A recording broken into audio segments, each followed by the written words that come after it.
गत सत्संग में आप जी ने एक दासी राजा की सेज बिछाई आदि कहकर एक कहानी सुनाई थी। वह ठीक से समझ में नहीं आई, उन्हें बताने की कृपा करें। देखो, कुछ बातें ऐसी होती हैं जिनको हम हाईलाइट नहीं करना चाहते, केवल समझाने की दृष्टि से दृष्टांत ले लेते हैं या उदाहरण दे देते हैं, कोट कर देते हैं। ठीक है, तो ये बात ऐसी थी, तो इसको संकेत में हमने निपटा दिया। मतलब एक सांकेतिक क्या होती है, भाषा होती है, थोड़े संकेत में कह दिया। अब आपने प्रश्न कर ही दिया तो थोड़ा हम पुनः क्लियर करते हैं। हम ये बता रहे थे कि किसी भी बात को सही ठहराने के लिए, सत्य मानने के लिए उसकी निरख परख करना चाहिए, उसकी जांच तफ्तीश करनी चाहिए। बिना जांचे परखे निर्णय नहीं लेना चाहिए, निर्णय नहीं कर देना चाहिए। तो हमने उदाहरण दिया था इस दृष्टांत के माध्यम से कि कहते हैं, कहानी तो कहानी होती है, आपको मालूम है कि एक राजा की रोज दासी सेज बिछाती थी। एक रोज वह बीमार हो गई, सेज के लिए नहीं आ सकी, उसने अपने पति को भेज दिया, सेज बिछा दी। अब पति का अभ्यास तो था नहीं और ऐसी सेज पहले कभी देखी नहीं थी, काम नहीं पड़ा था, और खबर थी कि राजा 2-2.5 घंटे मीटिंग में है, सभा में है, देरी से आएगा। तो उसने विचार किया कि जरा मैं इस पर एक बार लेट करके देख लूं, क्या होता है, किसको पता लगेगा, तुरंत उठ जाऊंगा। ये तो देखेंगे राजा महाराजाओं का ठाट बाट, कैसी सेज होती है, कैसा आनंद आता है, अपने ही तो इसको लगाया है, अपने ही तो इसको बिछाया है। ठीक है जी,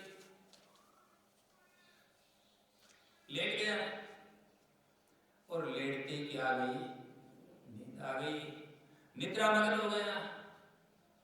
अपना काम निपटा करके दरबार का राजा आएगा, उससे पहले रानी साहिब आ गई। नौकर तो सोया हुआ था ही, काफी लेट थी, रानी को भी ये खबर थी कि राजा क्या आएगा, लेट तो वह भी लेट आई, वह भी हर दिन निद्रा में थी, होश नहीं किया।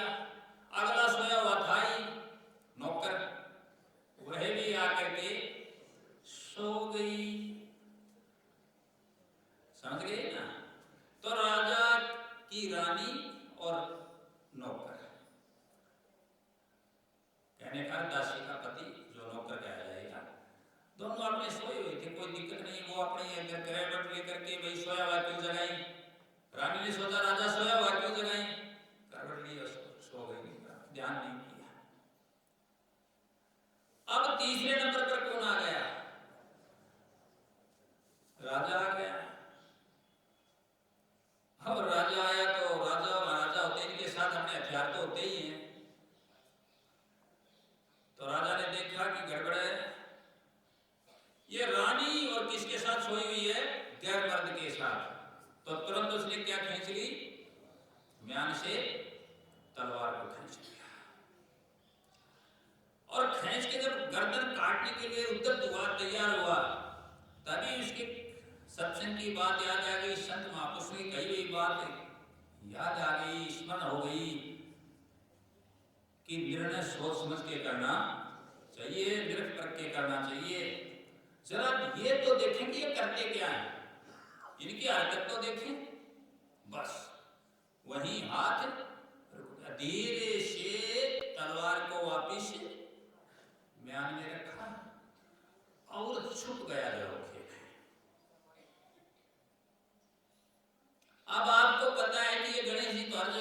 एवरीवेयर। गणेश जी हर जगह होते हैं। जहां अन्न होगा, अनाज होगा, आटा होगा, खाने की वस्तु की, वहां गणेश जी की सेना होगी ना। तो कोई चूहा आया उधर, और कोई बिलाई बिल्ली अपने ताक में बैठी थी, चूहे की ताक में।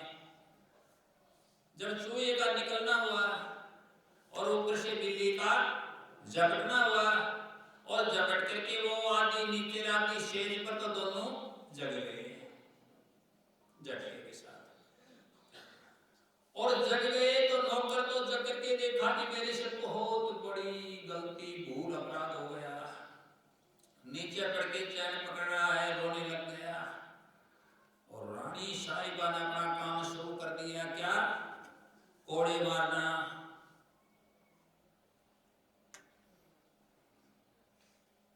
और राजा इस नजारे को देख रहा है, अपनी आंखों में कैद कर रहा है।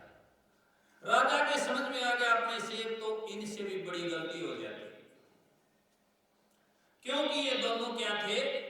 निर्दोष थे, मारे जाते। इनको तो पता ही नहीं। वो पूछती सोया तो सोया कैसे? और नौकर कहता है मुझे माफ कर दो, मेरे बाल बच्चे वीरान हो जाएंगे, मुझे क्षमा कर दो, मुझे पता नहीं था, मैंने सोचा कि ये कैसी सेज है, जरा एक बार लेट करके देख लो। और मुझे तो फिर काल ने आ गया, निद्रा आ गई।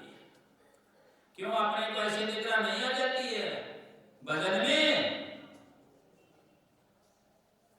में जब बैठते हैं, ध्यान में जब बैठते हैं, जब निद्रा आन घेर लेती है, फिर काल के कोड़े लगते हैं नहीं लगते? काल के कोड़े लगते हैं। तो मेरे से कोई अपराध हो गया, क्षमा करो। और रानी साहिबा तो कुटाई करती जा रही है। राजा ने देखा, कोई बात नहीं, सूचना दे दी गई।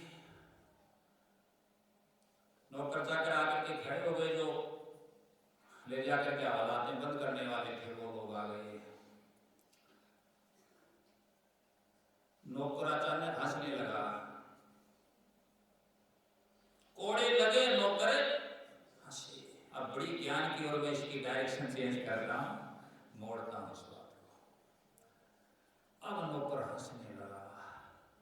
रानी साहिबा कोड़ा मार मार के थक गई, 100 कोड़े लगा दिए गिनती के। नौकरों को कह दिया पूरे 100 कर दो। कितने हो गए? 100 हो गए। अब भी हंस रहा है, ले जाकर के इसका हालात में क्या कर दो? बंद कर दो। कहते हैं बंद कर दिया। कोई बात नहीं, राजा ने बताया नहीं, कोई चर्चा, कोई जिक्र, कुछ नहीं। राजा जी सो गया, बात आई गई, सुबह दरबार लगा, दोनों को दरबार में बुला लिया। दोनों कौन? रानी साहिबा और नौकर। लाओ निकाल करके पेश किया गया दरबार में। नौकर कांपता हुआ, थर्राता हुआ, पसीना पसीना तरबतर हो रहा है, और रोता चिल्लाता कांपता हाय जा रहा है। और वहां भी कांप कांप करके, रो रो करके, चिल्ला चिल्ला करके ये कहता है कि हे नाथ, मुझे माफ कर दो, मुझे भूल हो गई। राजा कहता है ठहर, मुझे मालूम है तेरे से क्या हो गई, भूल हो गई। मैं इस बात को समझ चुका, मैं इस बात को देख चुका, मैं इस बात को जान चुका। अच्छी बात तो ये थी कि मेरे कानों में संतों का वचन पड़ा हुआ था, सत्संग का, कि मैंने सोच समझ के निर्णय किया है, वरना आप दोनों आज यहां नहीं होते। अब रानी को पूछा कि जितनी गलती नौकर की थी उतनी ही गलती तुम्हारी भी थी। तुम ये देख तो लेती कि कौन सोया हुआ है, और फिर भी तुम क्या लगाए जा रही थी? कोड़ों पर कोड़ों का आदेश दिया, 100 कोड़े लगाए जाए।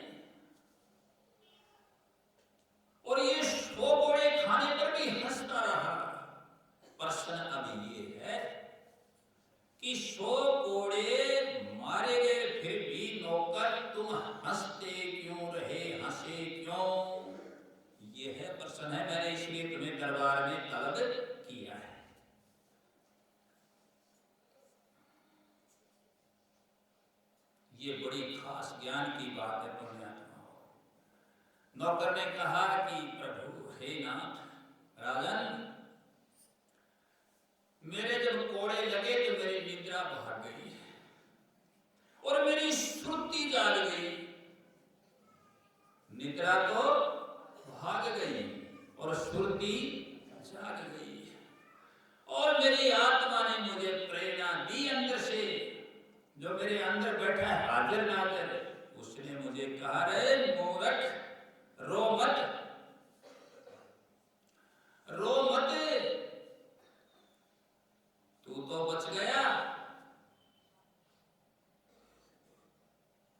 तू तो बच गया, 100 कोड़े में तेरा काम सट गया, तेरा तो भुगतान हो गया जो कर्म किए थे खोटे उनके। लेकिन